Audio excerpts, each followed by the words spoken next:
but to be patient, to trust, and to understand that they didn't do anything wrong, because we're not here to judge them. We're here to help. It is completely 100% about helping people and knowing where that person is for their communication and moving them forward.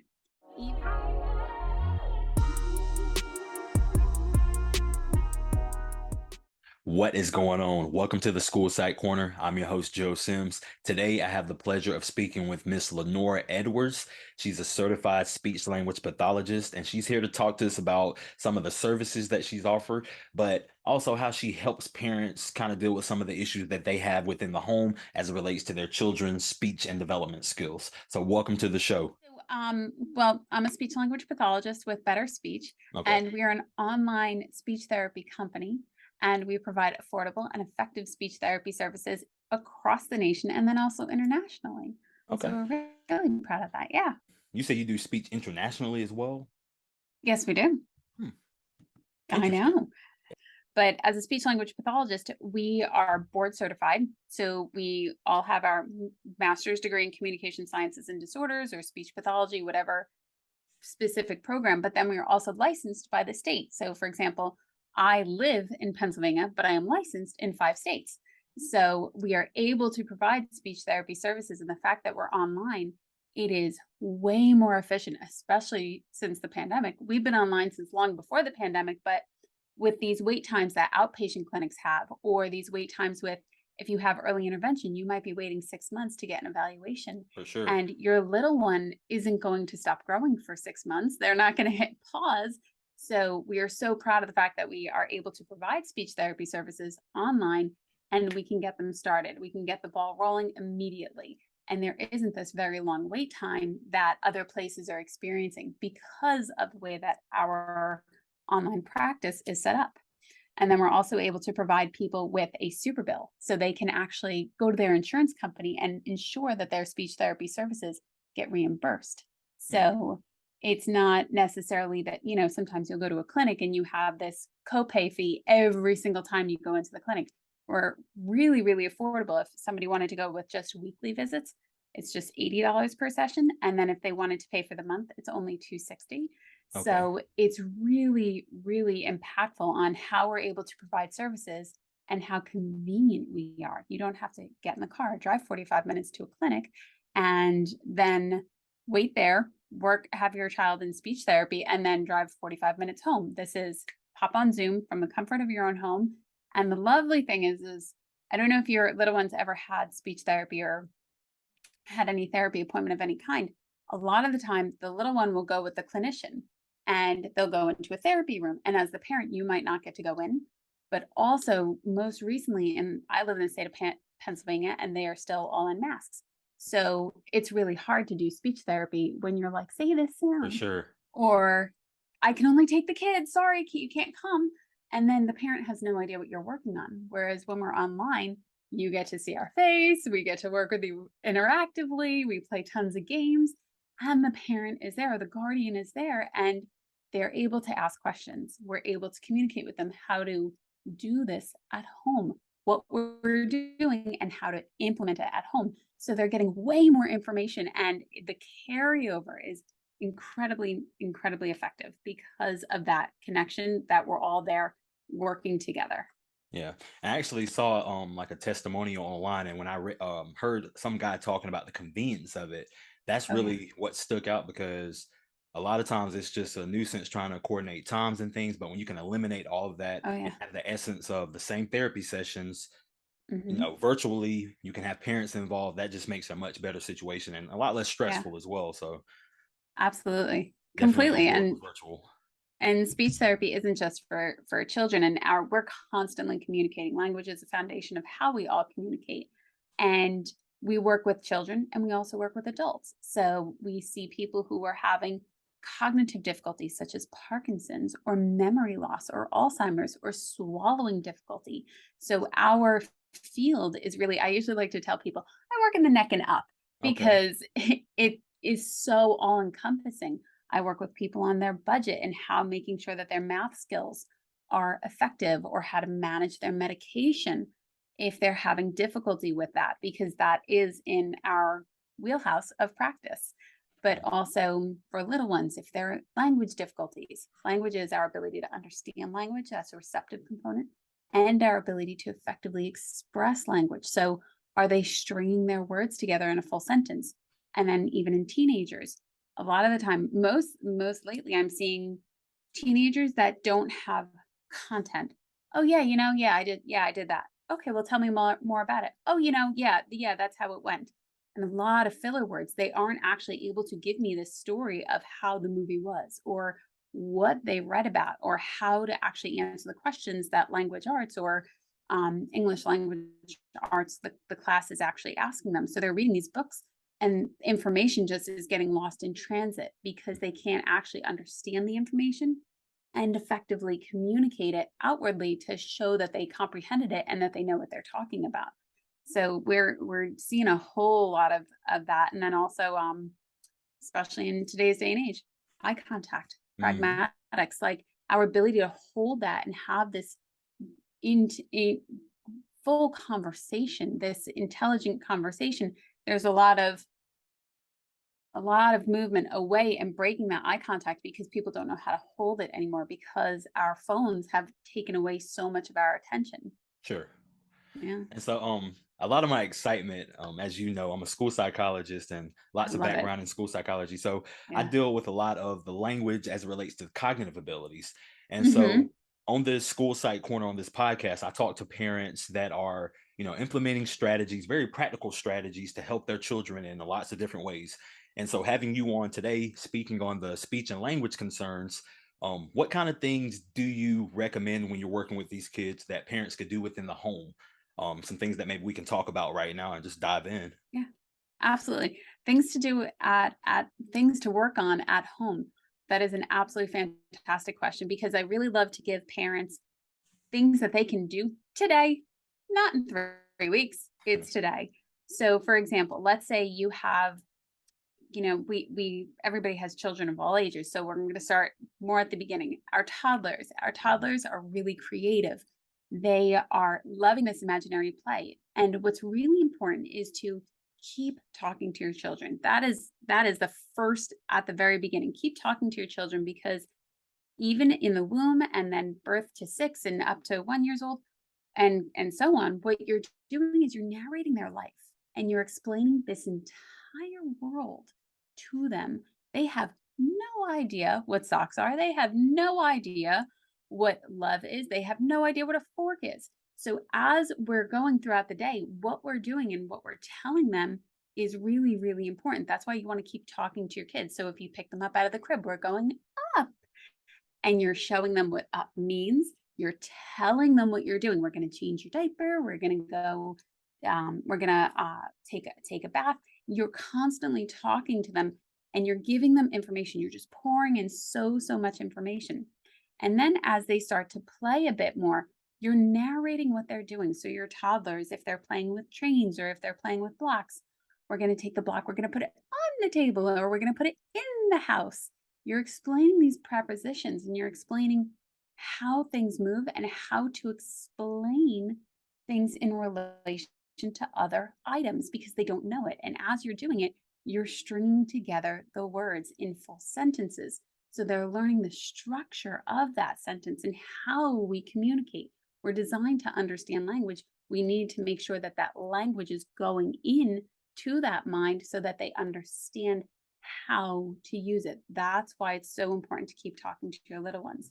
So if you have toddlers, especially toddlers, because they love to make their own decisions too. So if you have a little bit of a rebellious one, anytime you can offer them opportunity to talk and opportunity to make a decision is great because all day long children are told where to go, what to do, say this, do that, da, da, da. So when we can give them choices, it's really, really impactful. So for example, if you're going to sit down and have something to eat, do you want this fork or this fork? And as the adult, they're the same fork. Yeah. But as a child, they're like, oh, I get to make a That decision. power. And because power, autonomy, choice, it's so important because we're empowering them to make their own decisions. And then we're saying, yay, you made a decision. That's a great thing. And do you want to wear this set of pajamas or this set of pajamas? And do we want to play with this block or this block? As you're doing it, you're offering them opportunity to express themselves, to literally make that choice. So not someone is not talking for them. They're having the opportunity to talk and the opportunity to say that one, which is 2 words, or I want that, which is 3 words, and building upon. So if they say, want that, you offer, oh, you want this one. I want this one. I picked the red one. And you continue to elongate off of what they had said. And you're giving them more information of how we build our language and how we actually produce our language. So now let's say you have a 5-year-old and you're working on sight words. Sight words and reading is so, so important. And the earlier you can start, the better it is. And it's just ongoing repetition. You're just constantly putting in information, which is fantastic. Repetition breeds results. We Like it. love that. So as you're offering them sight words or as you're practicing letters, pointing out, so let's say you labeled the door, DOOR. Oh, here's your da da da sound, da da da. And you can even do this early on if you have your 2-year-old or your 3-year-old. And it's okay that they're not reading it, but you're drawing their awareness to the phonetics. You're drawing their awareness to the sound, to the structure of the word. And then you're giving them the spelling, you're giving them the sound, and you're giving them the visual of, oh, this is what a door is. Oh, this is what a duck is. Yeah. Oh, this is what the dish is. And you're constantly offering that information. And then what you can even do is build, as your little one starts to read, you can start building in sight words and saying, oh, that was the door, and offering, because was is really a sight word. If we spelled it out phonetically, we'd say WUZ, not Yeah. WAS. So offering that information, drawing their awareness, that's what you're constantly doing, is drawing their awareness to what our language is.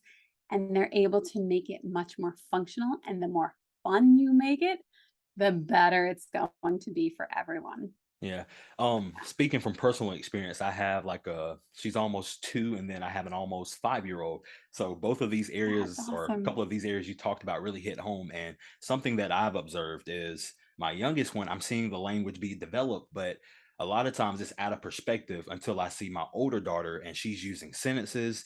And I have to remember, Yeah. like, she started at these foundational steps to where Yeah. you're talking about giving some of these initial phonemic sounds. That's what she's doing. Ball, Yeah. ball. So it's like, yes, associating that to where it's repetitious, and she's ultimately Hmm. encoding it to where she can start, associating the word to the sound and so on. So Yeah. sometimes I lose sight, but if you do these things, it sounds like they will kind of, show worthiness eventually.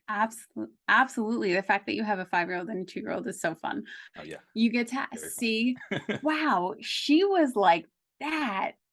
Wow, look how far she came. Because sometimes we'll go through our phone and we'll see those videos and we're like, oh, that was so Exactly. cute. But you're getting this live feed of, man, she's going to be able to do that.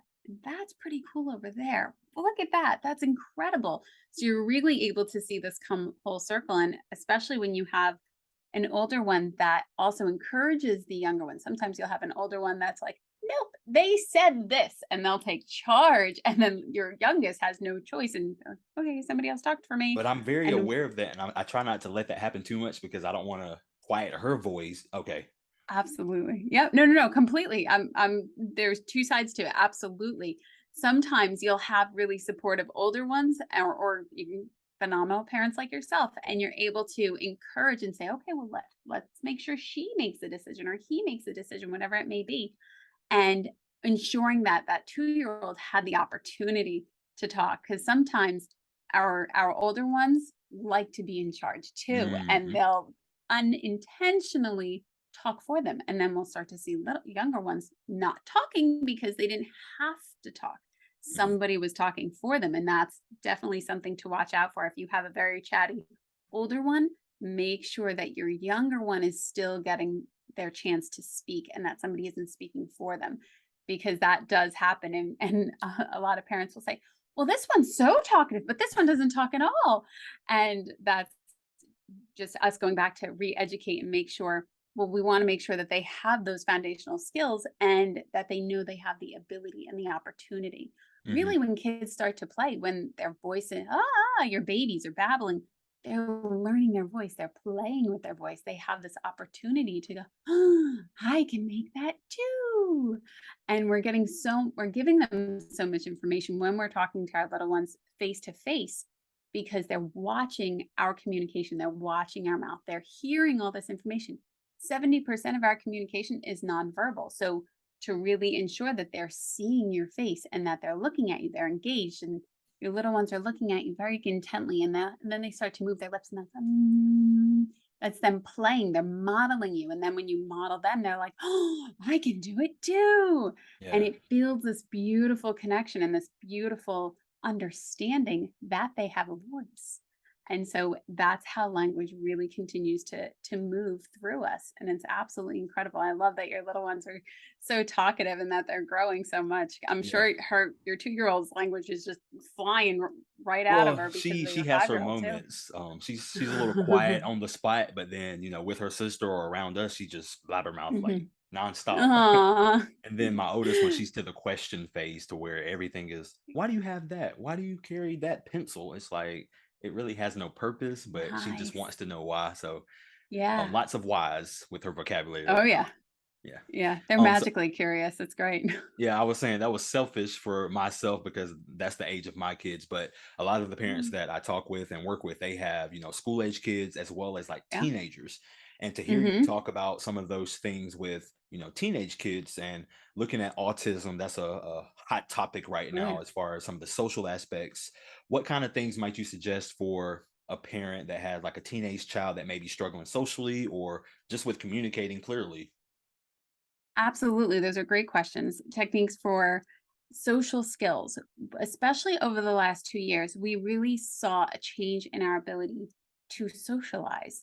We weren't having this very close interaction, and naturally, primally, we are wired to want to be together. We are wired for that and that connection, that social interaction. So, in the event that everybody feels comfortable to get into those social groups again, to start doing things again and to really start incorporating people, have a friend over, have several friends over, or go here, go there, really start getting back into groups so that people can understand turn taking, people can understand topic maintenance, people can understand eye contact, people can understand humor and metaphors, such as, oh man, it's raining cats and dogs. Those are really difficult metaphors, or this thing is as old as a dinosaur, and they might be just looking at like a VHS or something like that. You know, I'm glad you know my humor. And Those old things. um, understanding those pieces of information because it is a part of our language. And it's really important that we continue to maintain these skills, especially when we then go out to be teenagers and start to, work in a restaurant or be a cashier. I'll ask a lot of my cashiers. I love to talk to people, as you could probably tell. Yeah. I will ask them, "Hi, how are you?"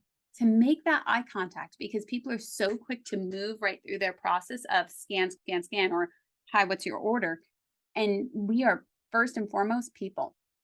Before you do anything, you are a person. You are not my cashier or a cashier or my waiter tonight. You are a person. "Hi, how are you? How's your day going?"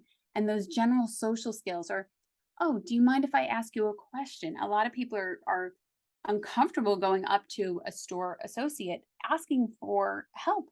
And it's very, very appropriate for us to be able to ask for assistance and to go up to somebody and interact with them, encouraging your teenager, like if you go to Kohl's or if you go to Walmart, go ask an associate a question.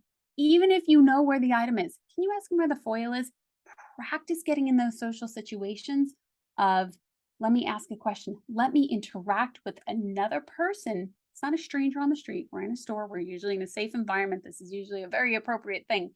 So, getting into those social interactions or even calling up I used to have a lot of my clients um, call up for pizza. "Hi, I'd like to order a pizza." "Oh, okay, hang on a minute. I'll wait." "Oh, how's your day going? Is it going good?" "Yeah, we're kind of busy." And going through that general social conversation is so important. because we want to be able to feel comfortable just to say hello. I'm not asking for a social security number. It's not all that personal, but to have that social conversation is so important for us to really be able to connect with people and to move throughout our world. Yeah, I'm Mm, thinking when you talk about putting like I call it like deliberate practice to where you're doing something with intention. And so, absolutely. setting the situation up like call it, a shock therapy, but if you struggle with the task, if you practice it, then it may be awkward, the first few times, but you take that you look at, what went well, what you can improve on, and then you do it again, and then eventually that scary thing becomes not so scary, and then when you step back, you're like, whoa, I'm developing these skills to where I can Oh, order a pizza. I can order from a different restaurant without, breaking down or not knowing what to say. I can navigate mhm. this. And that builds confidence, Yeah. most definitely. It it so builds confidence. I love that deliberate practice. That's such a great, great phrase. Absolutely. It builds confidence. And then especially if talking in class makes people uncomfortable for our teenagers, talking in classes, you stay down, stay back, try to not draw attention to yourself, and to really practice at home. Okay, let's read a short story, let's read whatever it is, and have your child see if they can tell you what the story is back and practice that story flow, practice presenting, practice being able to manage your thoughts and execute them effectively to somebody who's listening so that the listener can understand the story or practice even telling jokes. I love telling jokes. Yeah. Practice the delivery and the timing of that because it's so important to be able to communicate. And these are skills that we normally have in our conversation. If I want to tell you a story that happened to me, a funny story that happened to me, I need to know how to deliver that punchline. I need to know how to deliver that story so you, the listener, are able to come into my environment, have that visualization, and understand what the picture was like so that you then also understand the story. Of It's course. really important to be able to have that flow. So to practice these skills at home or encourage your child to go into the grocery store, ask for help, or I think it's at a restaurant. I don't know if you have this one, Perkins, where you have to go and pay the Okay. cashier at the restaurant and to go up and communicate with somebody. These are very small social things, but they're so important to our ability to function comfortably out in the community or go to the community YMCA. Hey, I'd like to sign up for swim classes. And they might say, oh, well, go online. Okay, thanks. But even just that little purpose, even if you already signed up online, that little purposeful, deliberate practice of socially communicating with somebody is so important. Can they hold the eye contact? Can they hold the interaction? Can they handshake if that's what people are wanting to do? That is absolutely vital to our communication. Yeah. Do you find that with the clients that you work with, it's more of an ability or like a skill? So with the example that you talked about, asking for certain things at the restaurant, do you find that they don't have the vocabulary to articulate those things, or is it more like an emotional, like anxiety of speaking? It can be both. It can absolutely be both because there are a lot of people that don't feel comfortable talking outwardly because I love technology. I'm a huge fan of technology. At the same time, our technology has the ability to hinder our skills because we are so used to not communicating with our face, with our visual, our body, our communication and our words. We're so used to not doing it, especially after being in a mask and being told to stay 6 feet away, of which understandable, it was appropriate for the Sure. circumstance. But it doesn't mean that we vacate these skills entirely and we abandon ship. It's really important to work them back in. Some people might not have the vocabulary, and that's completely understandable. That's why speech language pathologists are here and teachers are here to help them with that vocabulary. But it might also be the actual ability to do that.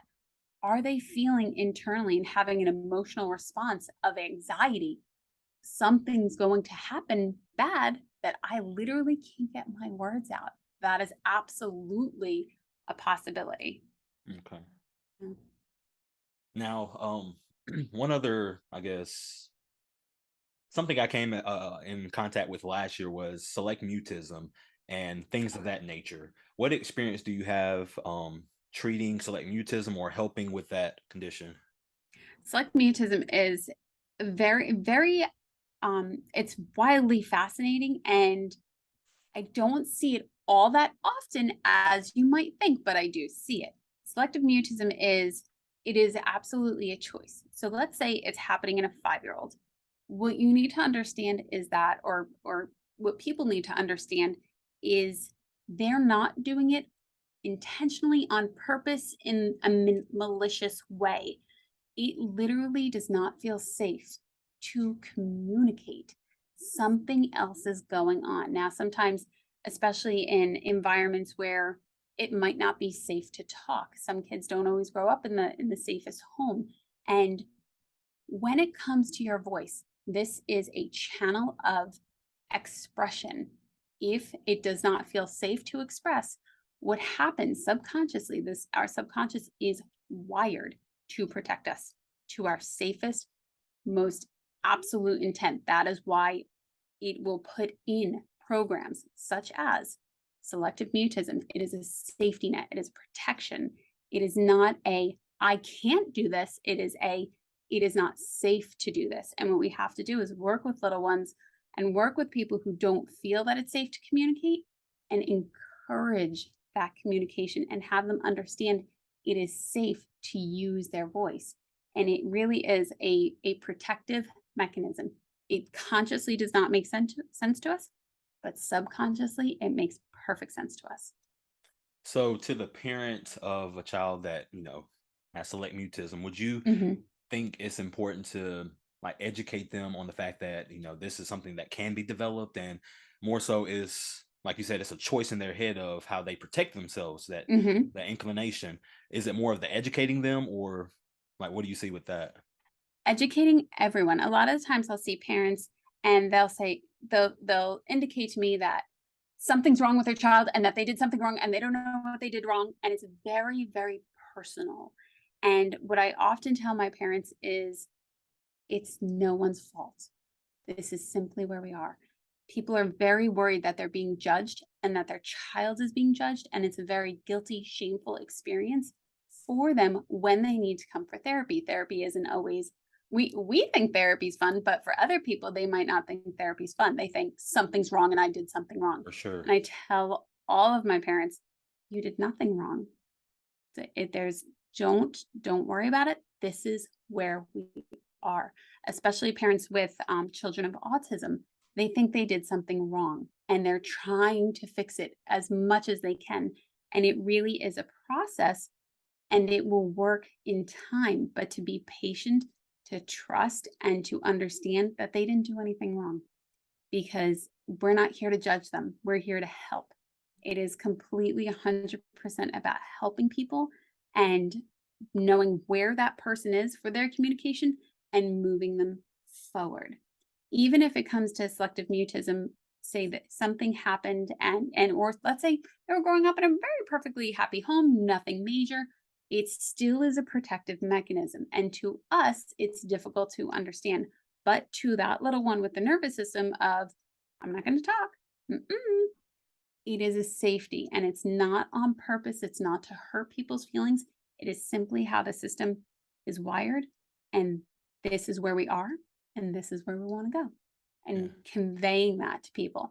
And especially when it comes to communication to anyone listening, have patience and allow yourself grace because it's so important to just, okay, it might not resolve immediately and it might take a little work, but it's okay. And a lot of the time, people are very, it needs to be fixed right now, but it really is something that will work in time. We have a plan of care. We're going to move forward and we'll do our best to implement these strategies so that we can effectively ensure everyone is communicating to the best of their ability. Yeah. And that's pretty assuring, but yeah, patience is the name of the game, just because you don't develop the language overnight. I mean, sometimes it seems like that, to where I'll listen to my daughter talk and I'm like, that was pretty advanced and you didn't say that yesterday. Mhm. So it seems they learn it overnight, but it's a process, and you kind of have to be patient Mhm. and check your own self to where you're not pushing things or expecting things that are kind of unreasonable. Absolutely. Yeah. Absolutely. So I know you've worked with a lot of kids. I think you said 10 plus years in the business Hmm. of, speech therapy. So what are some feel good stories? You have a one or two that you'd like to talk about, some things that you're like, oh, this made me feel like I'm the greatest person in the world by helping these people. Oh. Oh, I love those stories. Those are great. So one of my recent kiddos on Better Speech, I was working with them to get their R sound. And R is actually incredibly hard. There's 32 combinations of R. And it is very, very difficult for little ones, especially when they know they're not clear because they become over time, they become very aware that so for an R sound, it might not be red rabbit, it might be wed rabbit. And it's really difficult to understand how to get that R sound into place. And the little one that I had worked with a couple of people as they were growing up, they needed speech therapy on and off. But when their face lights up, when they finally get their R sound, I'm like, oh, that's what you've been talking about. It just they light up there. You can just see it looks like the entrance of Wizard of Oz. Like they're out of the woods, they're out of the dark.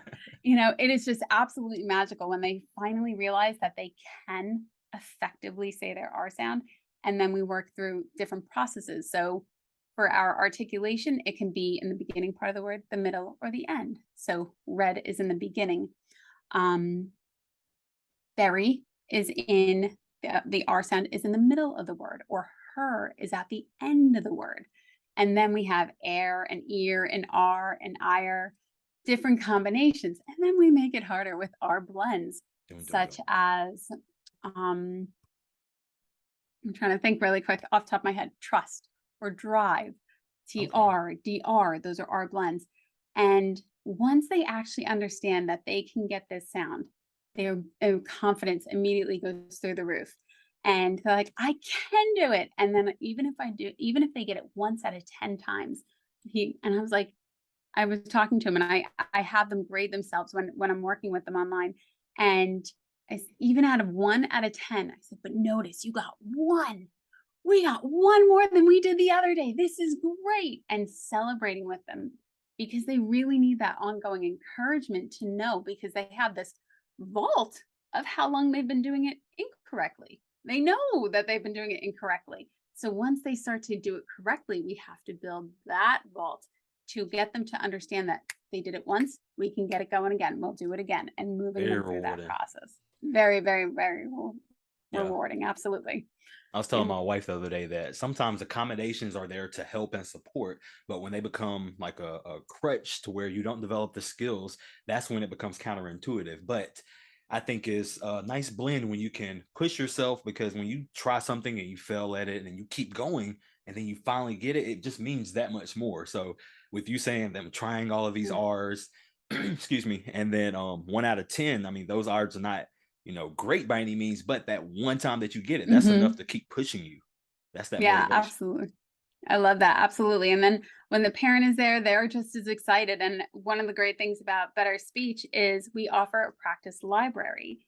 So, I can offer them homework apart from speech, and they get to have these interactive games, and they get to make it way more fun, or they get to print things out. They have this vault of amazing homework and information and games to play so that when they do go to practice, it's fun and it's not drone work. It's really exciting and interactive, and then you can get other people to play with you. And you also then practice your sounds or you practice whatever it might be that you're working on that day. And I absolutely love that practice library at betterspeech.com. It is hands down fantastic. Okay, I'm glad you mentioned that because as we wrap things up here, I was curious as to some anyone listening, how might they get in touch with you if they're interested in looking at, what you guys do there or maybe getting some therapy started? Like what's the process behind that? That's a great question. If you visit us at betterspeech.com, we offer a free 15-minute consultation to anyone and everyone. So if you have questions, if you're concerned that your child is having a speech delay, or if you're concerned that your child isn't able to really offer that great story sequencing that we were talking about earlier, reach out to a professional, especially because those outpatient clinics and sometimes the school systems, they have a really long wait period. And I don't know about you, but when I have questions now, and I'd like right to speak now. to somebody now. So if you visit us at betterspeech.com, we will link you up immediately with a person who can answer your questions and offer you more guidance. And at betterspeech.com, we will also link you up with a speech language pathologist. If you'd like to continue with services or if you'd like to initiate services, you can work with us on a weekly basis or you can work with us on a monthly basis. And that is such a great thing because we are licensed in every state. And then we are also all 50 states, and then we are also internationally based. So you might be living in Hawaii, and we can offer you therapy services because we are licensed in that state. So you have the ability to communicate right from the comfort of your home, right from where you are in your state, and ensure that you're getting the therapy services that you need and the therapy services that you want, because it's really important that you are able to communicate. Another great thing about Better Speech is, like I mentioned, the practice library, but you can also see your progress. A lot of the time we'll know where we started or we'll have a number, but we offer you this beautiful presentation of tracking your skills, and you get to see the goals and you get to reach out to us in between visits if you have questions. So it really is this beautiful all-inclusive care that we are able to provide people with. And then, as I mentioned earlier, you can take those services that we provide and ensure that they get reimbursed by going to your insurance company with that super bill. And that is even better because everybody would love to have their services being provided for by Sure. their health insurance company. And that I've coverage never is heard just of that. priceless. I've never heard of that. You said super bill. We call it a super bill in our field. It is documentation that offers the diagnosis and the treatment codes and the goals that we're working on, because your insurance company will say, okay, well, show me proof. And this is your proof. We just Gotcha. happen to label it super bill. There we go. All inclusive. That's what it sounds like. Yes, very all inclusive, very much so. Okay. Well, thank you for sharing that. I will make sure that I include these links so that anyone can take advantage of a 15-minute consult for free. I mean, that's awesome. Anything else that you'd Thank like to you. share with us before we get out of here? Just if you ever have questions, please feel free to reach out to us, leave comments in the YouTube channel or leave comments on the platforms that we're on.